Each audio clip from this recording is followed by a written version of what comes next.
وأشهد أن لا إله إلا الله وحده لا شريك له وأشهد أن محمدا عبده ورسوله صلى الله عليه وسلم الذي أرسله بالحق بشيرا ونذيرا وداعيا إلى الله بإذنه وسراجا منيرا أما بعد فقد قال الله تبارك وتعالى في كلامه المجيد وفرقانه الحميد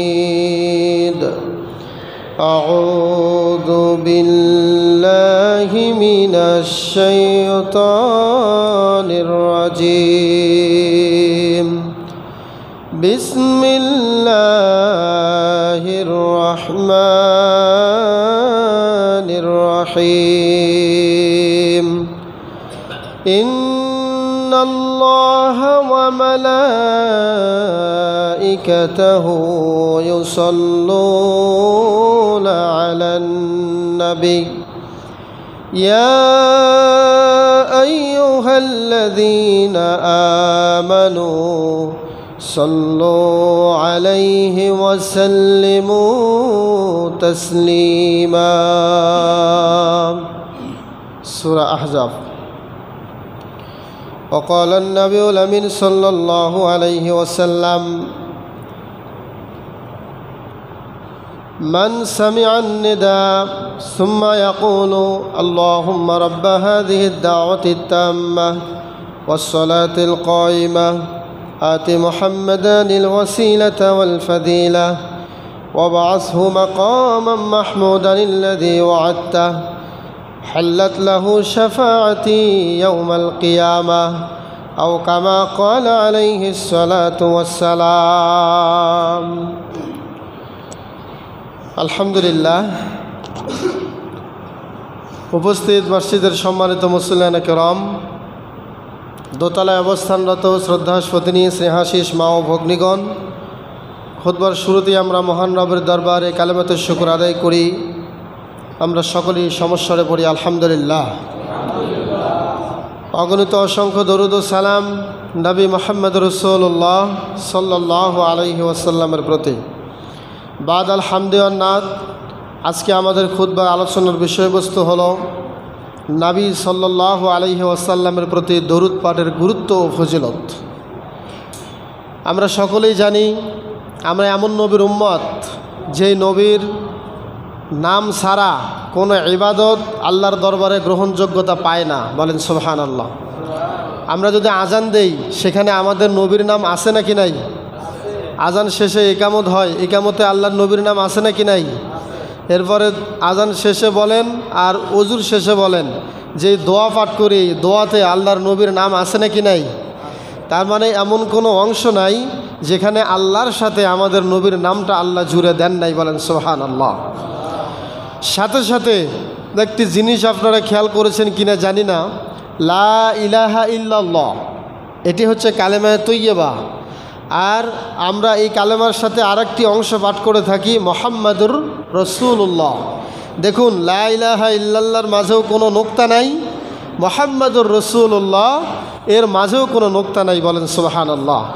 তার মানে যেইখানেই আপনি যেভাবেই আল্লাহর কাছে যেই দোয়াই করেন না কেন, ওখানে যদি আল্লাহর নবীকে স্মরণ করা না হয় অবশ্যই এই দোয়াও আল্লাহর দরবারে গ্রহণযোগ্যতা পায় না। সুবহানাল্লাহ। তাহলে আমাদের নেতা একজন। কয়জন? আমাদের নেতা একজন, যিনি হচ্ছেন বিশ্ব নেতা জনাবে মুহাম্মদুর রাসূলুল্লাহ সাল্লাল্লাহু আলাইহি ওয়াসাল্লাম। দুনিয়াতে যত নেতা দেখেন, এই সব নেতা আর আল্লাহর নবীর নেতৃত্ব এর কি কোশ্চিন কালো সমান হবে? আমাদের এই সব দুনিয়ার নেতা কয়েকদিনের নেতৃত্ব দিয়ে থাকেন, কিন্তু আমাদের নবী, বিশ্ব নবী, তিনি এই জাহানের নেতা, ওই জাহানের নেতা, দুই জাহানের নেতা মুহাম্মদুর রাসূলুল্লাহ সাল্লাল্লাহু আলাইহি ওয়াসাল্লাম। সম্মানিত উপস্থিতি, আপনারা দেখেছেন কয়েকদিন আগে ভারতে মুহাম্মদ সাল্লাল্লাহু আলাইহি ওয়াসাল্লামের নামটা উচ্চারণ করলেই ভারত সরকারের বিজেপি সরকারের শরীরে আগুন ধরত। এটা দেখেন না সংবাদে আপনারা? তারা প্লেকার্ড নিয়ে তারা অলিতে গলিতে সুন্দরভাবে তারা জানান দিয়েছে, I love Mohammad, I love prophet the মোহাম্মদুর রাসূলুল্লাহ সাল্লাল্লাহু আলাইহি ওয়াসাল্লাম। তারা এটা জানিয়ে দিয়েছে, হে মোদী সরকার, তুমি জেনে নাও আমাদের ভালোবাসার মানুষ একজনই, যাকে আমরা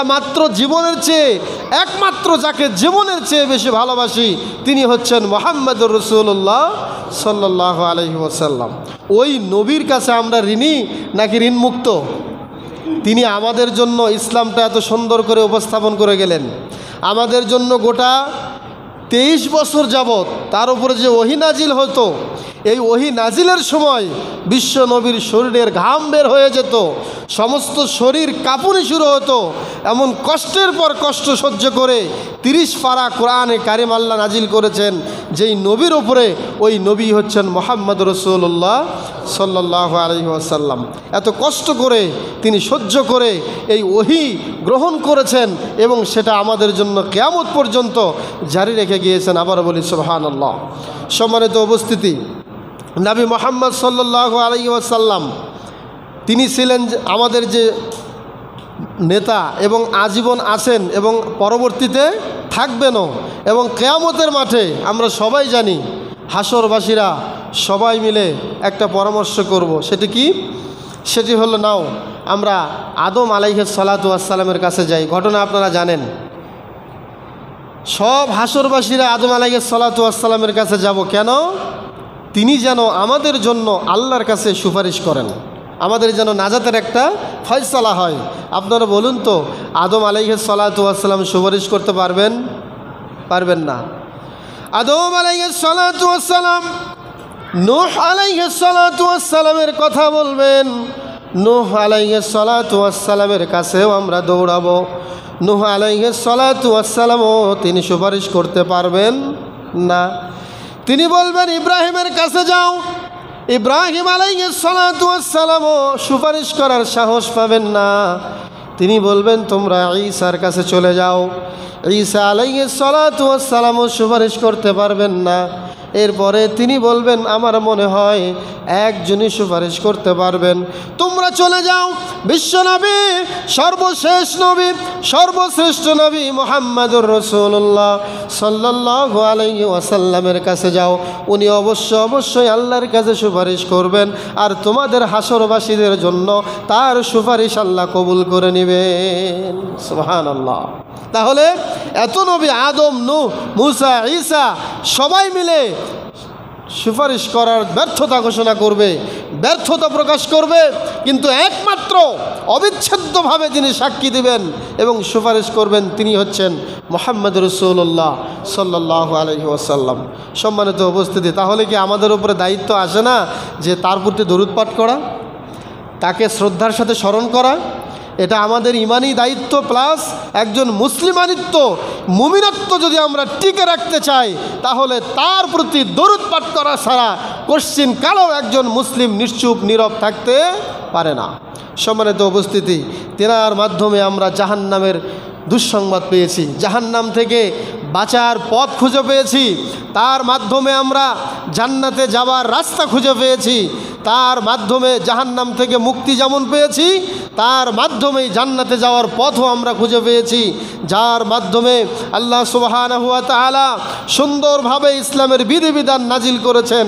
তন্মধ্যে আমাদের যত বিধান আছে, যত আইনি কানুন নিয়ম আছে, সবটাই একমাত্র আল্লাহ রাব্বুল আলামিন তার মাধ্যমে নাজিল করেছেন। বলেন ঠিক না বা ঠিক? আল্লাহ রাব্বুল আলামিন তার মাধ্যমে আমরা এই যে এত বিধান পেয়েছি এই জন্য আমরা ধন্য, এবং তার যে আমরা উম্মত হতে পেরেছি এই জন্য আমাদের মর্যাদা অনেক বেশি। বিশ্বনবী বলেছেন নাহনুল আখিরুন আস-সাবিকুন, আমরা আসার দিক দিয়ে সবার শেষে এসেছি। যত নবী দুনিয়াতে এসেছিল তাদের উম্মতরা সবার আগে এসেছিল, আমাদের আগে এসেছিল, কোন উম্মতের আগে এসেছিল, কিন্তু আমি মুহাম্মদ সাল্লাল্লাহু আলাইহি ওয়াসাল্লামের উম্মত সর্বশেষে এসেছে, কিন্তু জান্নাতে যাবে সবার আগে। সুবহানাল্লাহ। সবার আগে আসলেই জান্নাতে আগে যাওয়ার ফয়সালা আল্লাহ দেন নাই। আল্লাহ বলেছেন উম্মতে মুহাম্মাদি আগে জান্নাতে যাবে, যদিও তারা সবার শেষে দুনিয়াতে এসেছে। সুবহানাল্লাহ। সম্মানিত উপস্থিতি, এই যে বিশ্ব নবীর কাছে আমরা ঋণী, এই ঋণ আমরা কিভাবে শুধরাবো, এই ঋণ কিভাবে পরিশোধ করব? সেই ঋণ পরিশোধ করার একটি কৌশল, প্রথমত আমরা জীবনের সর্বক্ষেত্রে তাকে আনুগত্য করব, তার নেতৃত্ব মেনে নেব। তিনি যেখানে যেই কাজ যেভাবে আঞ্জাম দিতে বলেছেন, সেখানে সেই কাজ সেইভাবেই সম্পন্ন করার নামই হচ্ছে আমার নেতা মুহাম্মদ। সুবহানাল্লাহ। এবং তার প্রতি দরুদ পাঠ করা, তাকে আনুগত্য রাখার পাশাপাশি তার প্রতি দরুদ পাঠ না করলে একজন মুসলিম কোনোদিন ঋণমুক্ত হতে পারবে না। সম্মানিত উপস্থিতি, দরুদ পাঠ যে করতে হবে এই আদেশ স্বয়ং আল্লাহ দিয়েছেন, বলেন না সুবহানাল্লাহ। আমরা যে দরুদ পাঠ করব এই আদেশ কে দিয়েছেন? আল্লাহ রাব্বুল আলামিন। সূরা আহজাব 56 নম্বর আয়াত আপনারা খুললে পেয়ে যাবেন। আল্লাহ রাব্বুল আলামিন বলেছেন, আউযু বিল্লাহি মিনাশ শাইতানির রাজিম, ইন্নাল্লাহা ওয়া মালাইকাতাহু ইউসাল্লুনা আলান নবী ইয়া আইয়ুহাল্লাযীনা আমানু সাল্লু আলাইহি ওয়া সাল্লিমু তাসলিমা। আল্লাহ রাব্বুল আলামিন বললেন, ইন্নাল্লাহা ওয়া মালাইকাতাহু, নিশ্চয় আল্লাহ এবং তার ফেরেশতারা ইউসাল্লুনা আলান নবী, নবীর উপরে সালাত পাঠ করে, সালাত বর্ষণ করে। তার মানে আল্লাহ যখন নবীর উপরে সালাত পাঠ করার অর্থ আসবে, তখন অর্থ হবে স্বয়ং আল্লাহ নবীর উপরে রহমত নাজিল করেন, বলেন সুবহানাল্লাহ। আর আল্লাহ রাব্বুল আলামিনের পরে যখন ফেরেশতার সাথে দরুদের অর্থ আসবে, তখন এর অর্থ হবে নিশ্চয়ই ফেরেশতারা আমাদের নবীর জন্য আল্লাহর কাছে মাগফিরাত কামনা করতে থাকে, বলেন সুবহানাল্লাহ। এই কথা বলবার পরে আল্লাহ তাআলা বললেন, ইয়া আইয়ুহাল্লাযীনা আমানু, ও হে ঈমানদারেরা, সাল্লু আলাইহি ওয়া সাল্লিমু তাসলিমা, তোমরাও তার উপরে দরুদ পাঠ করো এবং তাকে সালাম দাও, সালাম দেওয়ার মতো, বলেন সুবহানাল্লাহ। তার মানে আমরা কি বলি? আসসালাতু ওয়াসসালামু আলাইকা ইয়া রাসূলুল্লাহ, আসসালাতু ওয়াসসালামু আলাইকা ইয়া হাবিবাল্লাহ, আসসালাতু ওয়াসসালামু আলাইকা ইয়া খায়রা খালকিল্লাহ, আসসালাতু ওয়াসসালামু আলাইকা ইয়া আশরাফিল আম্বিয়া ওয়াল মুরসালিন। এই যে আমরা তাকে সম্মান দিয়ে, শ্রদ্ধা দিয়ে, শ্রদ্ধা ভরে আমরা তাকে স্মরণ করি, এটা কেন করি? তিনি আমাদের হৃদয়ের স্পন্দন।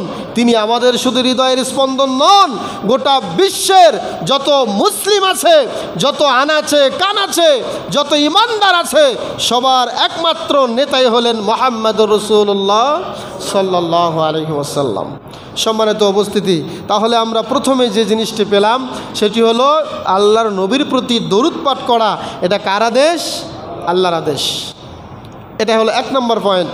2 নম্বর পয়েন্ট হলো হাদিসে এসেছে, বিশ্বনবী বলেছেন, এই হাদিসটি আপনারা পাবেন সুনানে নাসাইর 1297 নম্বর হাদিস। বিশ্বনবী বলেছেন, মান সাল্লা আলাইয়া সালাতান, যে ব্যক্তি আমার উপরে একবার দরুদ পাঠ করলো, এটা আপনারা অনেকেই জানেন। বিশ্বনবী বলেছেন, যে ব্যক্তি আমার উপরে একবার দরুদ পাঠ করলো, মুখলিসাম মিন কলবিহি, তার অন্তর থেকে খালেস নিয়তে, অন্তরটা পরিশুদ্ধ করে খালিস নিয়তে যে ব্যক্তি আমার উপরে একবার দরুদ পাঠ করবে, বিশ্বনবী বলেছেন সাল্লাল্লাহু আলাইহি বিহা আশরু সানাওয়াত, আল্লাহ রাব্বুল আলামিন তার উপরে, ওই ব্যক্তির উপরে, ওই উম্মতের উপরে 10টি রহমত নাজিল করবেন। সুবহানাল্লাহ। তাহলে আপনি আমি কি চাই না যে আল্লাহ আমার উপরে রহমত নাজিল করুক? যদি এটি চাই, তাহলে আমাদের উচিত শ্রদ্ধা ভরে একমাত্র হৃদয়ের স্পন্দন যে লোকটা, তার নামে বেশি বেশি করে দরুদ পাঠ করা। একবার দরুদ পাঠ করলে 10 বার রহমত নাজিল করবেন আল্লাহ তাআলা। এরপরে বিশ্বনবী আরও বলেছেন ওয়ারাফাআহু বিহা আশরু দারাজাত, আল্লাহ রাব্বুল আলামিন তার 10টি পদমর্যাদা উন্নত করে দেবেন। সুবহানাল্লাহ। পদমর্যাদা মানে একটা স্তর থেকে আরেকটা স্তরের ব্যবধান হচ্ছে গোটা আকাশ এবং গোটা জমিনের যে ব্যবধান। সুবহানাল্লাহ। এরকম 10টা আসমান 10টা জমিনের ব্যবধানের ন্যায় আপনার মর্যাদা আল্লাহর কাছে বৃদ্ধি করা হবে। সুবহানাল্লাহ। এরপরে বিশ্বনবী আরও বলেছেন কুতিবা লাহু বিহা আশরা হাসানাত, এবং তার এই একবার দরুদ পাঠের কারণে 10টি নেকি তার আমলনামায় লেখা হবে। বলেন সুবহানাল্লাহ। ওয়া মাহা আনহু আশরু সাইয়্যাত, আশরা সাইয়্যাত তার মানে হলো তার আমলনামা থেকে 10টি গুনাহ, 10টি পাপের লিস্ট তার গুনাহ থেকে, তার আমলনামা থেকে আল্লাহ তাআলা মুছে দিবেন। বলেন সুবহানাল্লাহ। তাহলে 4টি ফজিলতের কথা একটি হাদিসে আল্লাহ নবী বললেন। প্রথম বললেন একবার দরুদ পাঠ করলে আল্লাহ 10 বার রহমত নাজিল করবেন। দ্বিতীয়বার বললেন আল্লাহ তাআলা তার 10টা পদমর্যাদা বৃদ্ধি করে দিবেন। তৃতীয়বার আল্লাহ নবী বললেন তার জন্য 10টি নেকি লেখা হবে।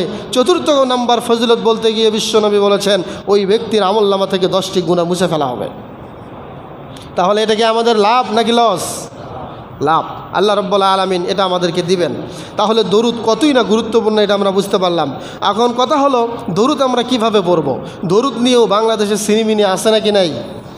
কিছু দল বলে যে আল্লাহুম্মা সাল্লি আলা সাইয়্যিদিনা মাওলানা মুহাম্মদ, এইগুলো কোনো আল্লাহর নবীর নামের কোনো দরুদ নয়, এগুলো হচ্ছে বাঙালি দরুদ, বাংলার বানানো দরুদ।